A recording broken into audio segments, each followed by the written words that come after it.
Un immense bonjour, je suis Marc Harriman et vous êtes bienvenus sur la chaîne YouTube. Je voudrais passer un grand bonjour à Sophie Maupu, qui est Sophie Marceau, à Cindy Daniel, à Alessandra Martinez, à Junichi Upiko, Kazusa Kitaguchi, nos amis japonais qui nous suivent et qui nous aiment et nous les aimons. Aujourd'hui, dans cette émission, je viens vous parler de la mort de Claude François et je viens l'éclaircir d'un jour nouveau. C'est la première fois que vous allez voir une émission aussi passionnante sur sa mort. Pourquoi ? Parce que le témoin de la mort de Claude François, celui qui est le plus méconnu dans l'histoire, est sa propre maman. Choufa était un surnom. Choufa était le cœur d'artichaut en arabe. Alors un grand bonjour à Claude François Junior. Je t'aime très fort, tu le sais. Mon cœur est toujours avec toi et j'ai expliqué à Danny Borde que je te quitte jamais, je suis toujours près de toi. Et je voudrais aussi saluer Jean-Marc François, qui est le deuxième enfant de Claude. Je suis toujours aussi avec toi et mon cœur t'accompagnera toujours. Je viens éclaircir la mort de Claude François d'un jour nouveau, et pour le faire, il n'y avait qu'un moyen. Un témoin très particulier de sa mort, qui est Choufa. Choufa est la maman de Claude François. Choufa apparaît. Et oui, derrière ce livre, où nous voyons que son fils l'embrasse tendrement. Il y avait une relation entre Choufa et Claude, qui était une relation d'amour, de sentiment, d'amitié parfois, de tendresse, d'un fils pour sa mère,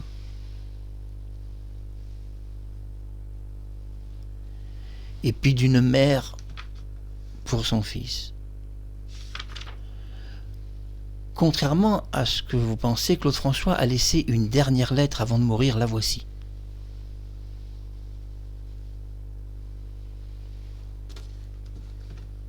Certains d'entre vous n'ont jamais vu cette lettre et je vais vous la lire intégralement.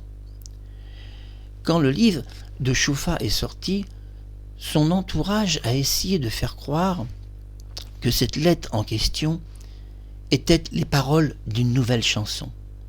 Mais ce n'est pas les paroles d'une nouvelle chanson, nous le savons grâce à Jean-Pierre Bourter, qui connaissait en effet l'existence d'une nouvelle chanson qui parlait de rose et d'amour. Rien à voir avec cette lettre.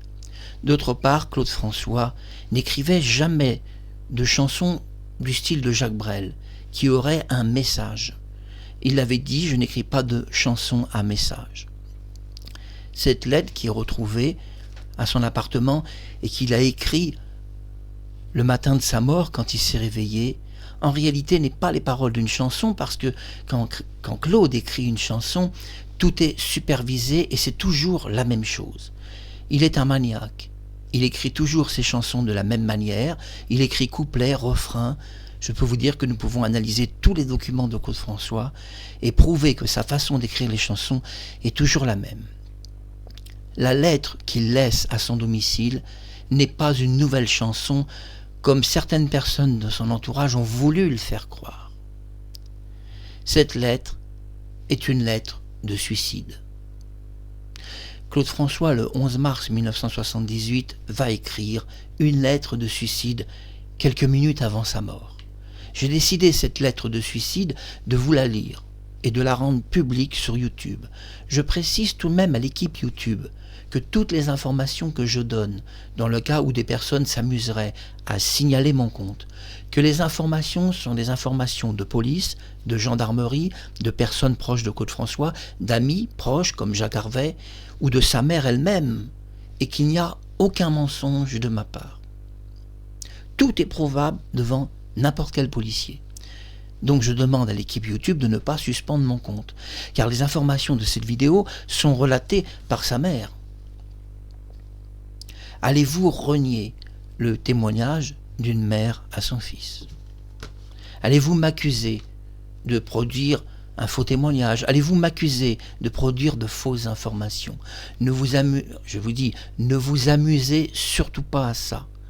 Dans une enquête de police, il me faudrait 5 minutes pour que vous, les accusateurs, vous soyez devant mon avocat et que mon avocat vous demande 100 000 € de dommages et intérêts. Oui, 100 000 € de dommages et intérêts pour avoir contredit la vidéo que vous regardez. Le 11 mars 1978, Claude se réveille et il n'est pas tout à fait de bonne humeur. Et d'ailleurs, sa sœur, quand elle l'a au téléphone, elle le dit, Claude n'était pas tout à fait de bonne humeur, il la remet en place, il lui dit « Mais pourquoi tu n'es pas avec maman au moulin? Que fais-tu encore dans cet appartement parisien? Nous avons déposé maman hier, elle est toute seule, je te demande d'aller rejoindre maman et de la surveiller. » Et Claude François ajoute au téléphone « Tu dois me le promettre. » Marie-Josée, la sœur de Claude François, va donc promettre au téléphone de surveiller sa mère et de se déplacer au plus vite au moulin. Quand le groupe d'enquête de police a fait une enquête qui est quand même relativement bonne sur Claude François, mais qui manquait quand même d'éléments, il y a des choses tout de même assez solubles ou insolubles ou pas trop claires. Personne ne parle de cette lettre qui n'est pas une dernière chanson. Car nous savons que quand Claude écrit une dernière chanson, il y a marqué couplet, refrain, etc. Et puis vous allez voir que le contenu de cette dernière lettre que Claude écrit est un contenu tout à fait choquant. Mais avant de vous lire ce contenu de sa dernière lettre, qui n'a jamais été rendu public sur aucun site, car vous n'avez pas le livre de la mère de Claude François, qui est un livre très très rare, tiré à 1000 exemplaires dans le monde. Donc, si vous ne faites pas partie des 1000 premières personnes, ce livre, vous ne l'aurez jamais. Alors qu'on cherche à savoir de quoi est mort Claude François, la police va mettre la main sur un écrit. Un écrit étrange qui a été écrit, nous le savons grâce à son entourage, quand il s'est réveillé. Claude se réveille le 11 mars 1978. Avant d'écrire cette lettre, il va passer un étrange coup de téléphone à un homme qui gère ses affaires. Tout d'abord, il a plusieurs personnes qui gèrent ses affaires. Il a un bijoutier qui travaille chez Cartier, à qui 15 jours avant sa mort, il a donné tous les droits, en cas de décès, de s'occuper de toutes ses affaires en son absence. Ce bijoutier, après la mort de Claude François, sera nommé par le tribunal comme la personne qui doit s'occuper des affaires de Claude François pour la cession de ses biens ou l'amélioration de ses biens ou autres. Il va d'ailleurs faire prospérer les affaires de Claude François et les redresser alors qu'il était complètement ruiné. Ruiné par le fisc, ruiné par tant de problèmes judiciaires. Claude François a eu beaucoup de problèmes judiciaires. Un jour, on fera une émission sur son permis de conduire que la justice voulait lui retirer, sur les lettres de menaces qu'il a reçues du tribunal et les amendes qu'il a reçues pour excès de vitesse. Il a été condamné de nombreuses fois et un peu partout en France. Mais avant de parler de ces diverses condamnations pour les permis de conduire et les excès de vitesse et tout le reste, les fraudes fiscales et tout, donc on sait que ce n'était pas un vrai fraudeur et qu'il avait simplement un problème de budget et d'argent et qu'il devait repousser ses déclarations.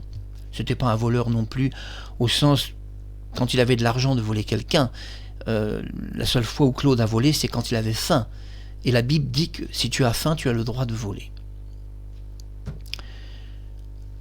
Le 11 mars 1978, c'est vrai, la police trouve une étrange lettre. Et immédiatement, quand le livre de la mère de Claude François sort, immédiatement l'entourage essaye de minimiser l'importance de cette lettre. Mais avant de vous expliquer comment Claude François a écrit cette dernière lettre, le jour même de sa mort, à quelques minutes de sa mort, nous devons prendre en considération tout d'abord un coup de téléphone qu'il a passé à une personne qui s'occupe de ses affaires. Il explique une chose bien étrange, un petit peu avant sa mort, pas très longtemps, un peu avant le coup de téléphone à sa sœur Marie-Josée. Il explique qu'il n'a pas d'argent pour la tournée de 1978. Le budget est coincé, il n'a pas de sponsor, parce que généralement Claude François est sponsorisé par diverses marques de produits. Oui, que ce soit l'huile, que ce soit la bière, que ce soit le Coca-Cola, enfin, je vous passe, il est sponsorisé par des marques. Et il est vrai que en cette année 1978, où il prépare sa tournée d'été, il n'a pas de sponsor. 0 franc pour payer sa tournée. Claude François, quand il fait une tournée, que le public comprenne parfaitement, j'essaie de bien parler et m'exprimer, il paye une tournée 580 millions de francs. Chaque tournée coûte, je répète, chaque tournée coûte à Claude François 580 millions de francs. c'est-à-dire 5 millions nouveaux. C'est beaucoup d'argent. Et sans sponsor, tout devient très compliqué, car le sponsor sponsorise facilement plus des 3/4 de la somme détournée. Claude François est ruiné, il doit un demi-milliard au fisc, mais doit beaucoup plus. Il a des dettes partout, des chèques partout qui sont en blanc, il a des tas de problèmes, et tout sera au fur et à mesure réglé après sa mort. Ce matin-là, certains diront un peu après-midi, c'est-à-dire midi, 1h de l'après-midi, puisque certains disent qu'il s'est réveillé à 1h de l'après-midi, mais la personne qui dit qu'il s'est réveillé à 1h de l'après-midi n'était pas dans son appartement. C'est Kathleen.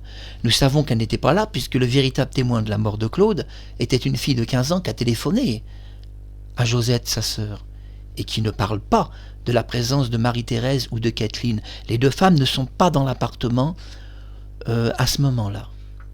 Quand il écrit à la personne qui s'occupe des affaires, il demande de vendre des biens.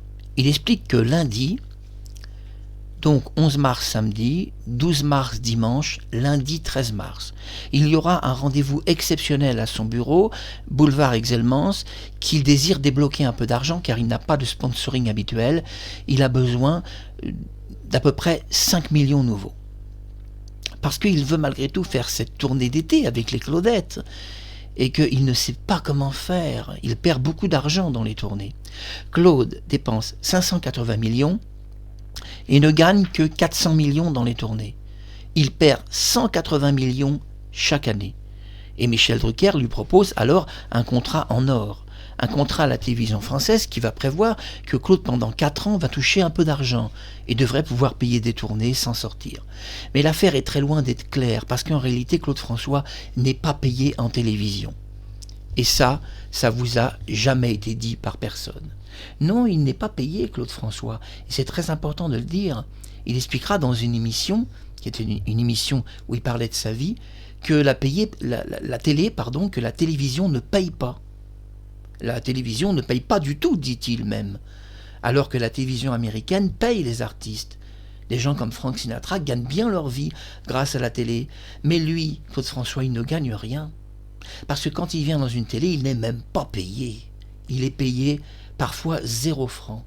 Les télévisions lui expliquent que, certes, il est payé 0 francs, mais qu'en échange, il va vendre du disque, il va faire des tournées, les salles vont être pleines, enfin, ils essayent de dire qu'il est gagnant. C'est pas si vrai qu'il est gagnant, puisque dans les tournées, il n'a jamais rien gagné. Et au niveau des disques, il est gagnant sur le téléphone pleur, où il vend plus de 3 millions de disques et en déclare 2 millions seulement.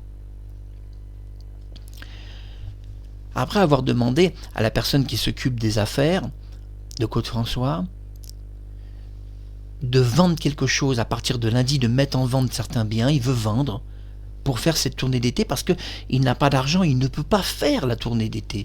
Il est ruiné, il pourra le faire jusque 2 ou 3 dates. Puis, on ne sait pas ce qui se passe. Est-ce qu'il y a eu un rendez-vous le lundi, comme son entourage l'a dit, ou bien est-ce qu'il n'y a pas eu de rendez-vous et que Claude est tombé en dépression, en chagrin? C'est à ce moment-là qu'il va prendre sa plume, c'est un terme bien sûr, puisqu'il a écrit avec un feutre noir, et qui va écrire sa dernière lettre. Cette lettre, je peux vous assurer, est une lettre de suicide. Il existe dans mon esprit aucun doute sur le fait que nous sommes en présence d'une lettre de suicide. Aucun doute parce que Claude François n'écrit pas des chansons thématiques ou des chansons de style de Jacques Brel. Il n'y a pas de couplet, il n'y a pas de refrain non plus. Il n'y a pas d'annotation de couplet ou de refrain. C'est une lettre de suicide comme il a l'habitude d'écrire de nombreuses lettres. Quand Claude écrit des chansons, ils ne sont pas écrits du tout comme ça. Nous pouvons voir toutes ces chansons écrites à sa main, il y a toujours marqué couplet, refrain, et puis il y a marqué aussi parfois même la mélodie, et à qui confier la chanson.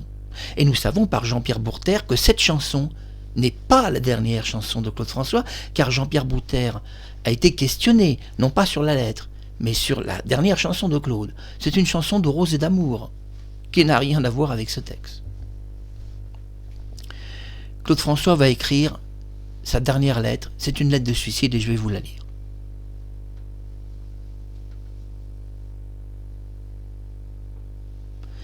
Cette lettre de suicide n'a jamais été rendue publique comme telle. Elle a été rendue publique par son entourage comme une sorte d'esquisse d'une nouvelle chanson. Mais quand je vais vous lire le texte, vous allez vite comprendre qu'on n'est pas dans une chanson, ni dans un refrain qui pourrait être fait dans cette chanson. Voici sa dernière lettre, écrite le 11 mars 1978. Je la rends publique pour la première fois sur YouTube. Mais je voudrais préciser quelque chose à l'équipe YouTube. Ne venez pas suspendre mon compte par un signalement de gens jaloux et méchants. Attention, j'utilise à chaque fois pour mes informations des réelles informations vérifiables. J'ai les livres entre les mains. Et je préviens l'équipe YouTube que si vous suspendez mon compte, mon avocat vous poursuivra en justice avec ce livre. Et que nous demanderons des dommages-intérêts pour suspension arbitraire du compte YouTube. Vous êtes prévenus, ne prenez aucun signalement. J'aime infiniment YouTube et son équipe. Et pour vous dire la vérité, si je les menace un peu, c'est des gens qui ont une belle âme, un grand cœur et qui ne suspendraient jamais le compte d'une personne qui dit la vérité. La dernière lettre de Claude François, vous interpréterez cette lettre comme vous voulez. Mais vous avez le droit d'en prendre connaissance. Cette lettre, je vais aussi la lire à mon coco, Claude François Junior, parce que tu as le droit, mon petit, de savoir la vérité sur la mort de ton père, et aussi ce qu'il a écrit quelques minutes avant de mourir. Mais aussi cette lettre, je dois la dire pour les Claudettes, d'Annie Borg, et aussi pour toutes les autres Claudettes, Prisca, qui l'ont tant aimé. Et ensuite, je reviendrai la prochaine fois vous en dire plus sur les confidences de la mère de Claude François. Mais ce qui compte, c'est aujourd'hui cette lettre. Cette lettre est très importante. Pourquoi ? Parce que c'est le dernier écrit qu'il a laissé. Il est mort quelques minutes après. Et je pense que le public a le droit de connaître cette lettre, qui n'a jamais été rendue publique sur un site social. La raison pour laquelle elle n'a pas été rendue publique, c'est que ce livre est tiré à 1000 exemplaires dans le monde. Et que pour avoir ce livre de 1978, c'est fort difficile. 78-79. Alors voici sa lettre. Moi je vous dis que c'est une lettre de suicide, vous interpréterez ça comme vous voulez. La dernière lettre de Claude François, 11 mars 1978, quelques minutes avant de prendre son bain, Claude prend un feutre noir, s'assit sur son bureau et va écrire ces quelques mots violents, touchants, bouleversants, émouvants. On sent que l'homme est touché par quelque chose extérieur à lui-même et qu'il a besoin d'écrire. On me traite d'aristocrate, moi qui ai dû me battre toute ma vie pour survivre. Non, je ne dois rien à personne. Je n'ai jamais su demander. Mais j'ai toujours dû prouver. Je ne suis pas la réussite de quelques privilégiés, de quelques exceptions, mais je suis la réussite de vous tous. J'ai encaissé, subi les mauvaises années.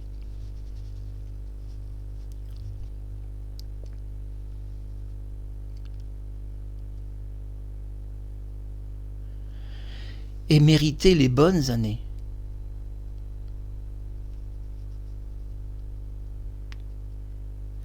Savourer.